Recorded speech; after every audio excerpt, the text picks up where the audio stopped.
I'm going to talk to you about how to evaluate, but not invalidate. There's a very big difference. So healthy people self-evaluate. They look at themselves and they do specific things.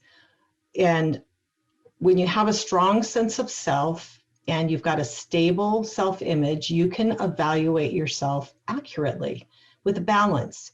You're not always right, you're not always wrong. You can look at yourself and ask yourself certain questions, You can look at yourself honestly.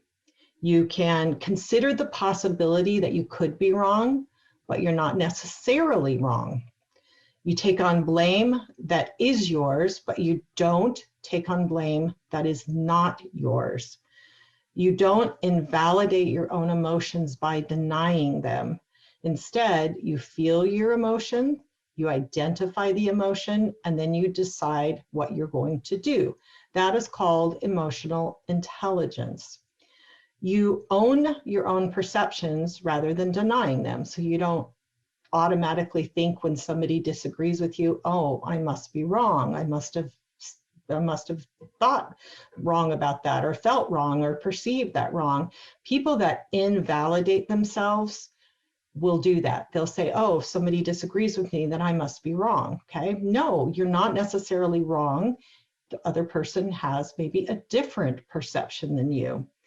You don't assume that the other perception is wrong, but that maybe, like I said, you could both have differing ones.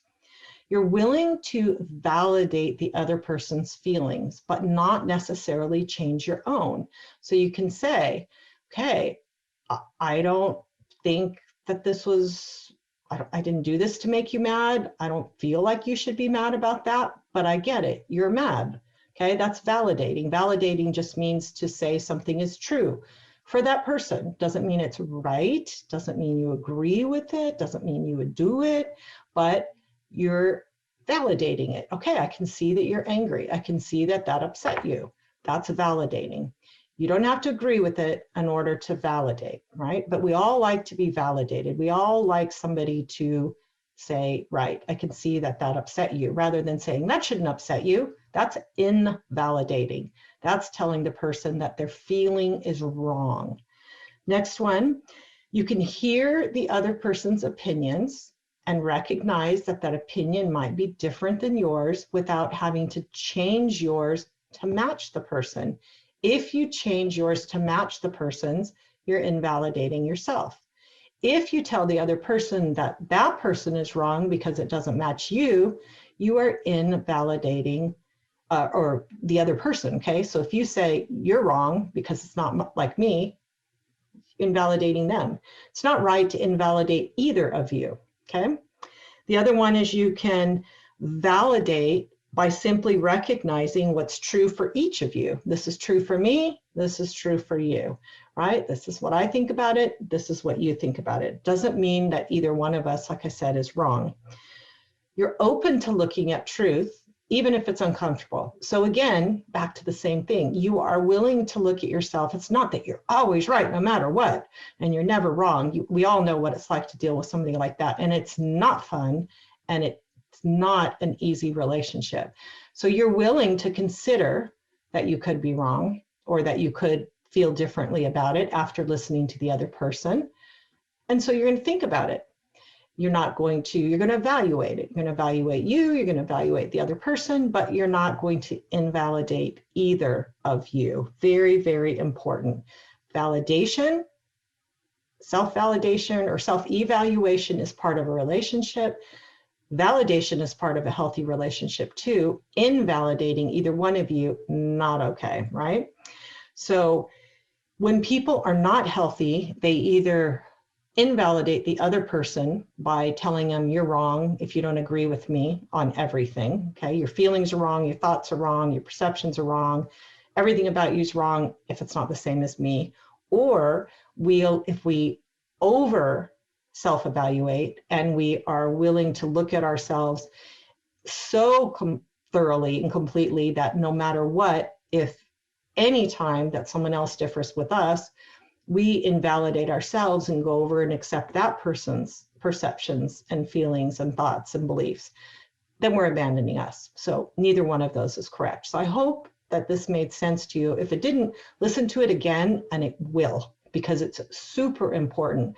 One of the things that we do when we're in difficult relationships is we learn to invalidate ourselves. People that are really strong invalidate others, and people that are codependent are willing to give up too much of ourselves in order to accommodate another person, and we lose ourselves in the process. So 2 Corinthians 13:5 says, examine yourselves to see whether you are in the faith, test yourselves.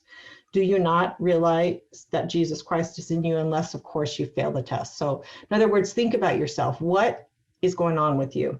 Jeremiah 17:10 says, I, the Lord, search the heart and examine the mind to reward each person according to their conduct, according to what their deeds deserve. So God evaluates us, right? He does that.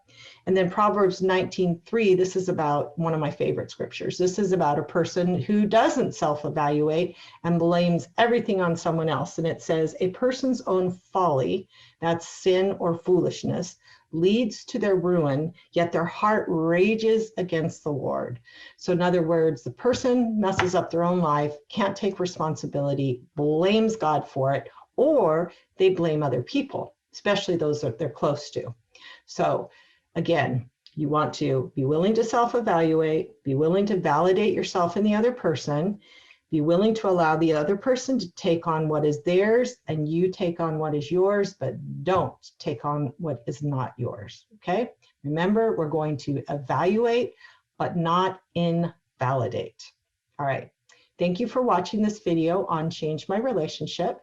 I hope you'll watch more. There's so many, and I've got studies and classes and books. One of them is my new 365 daily devotions, which are just awesome, give you truths like one a day, just like this, with scripture and a prayer. So it's got everything in there you need. It's called Change My Relationship, 365 daily devotions for Christians in difficult relationships. So I hope you like this. Feel free to write me with your questions. I answer them. So God bless. Bye.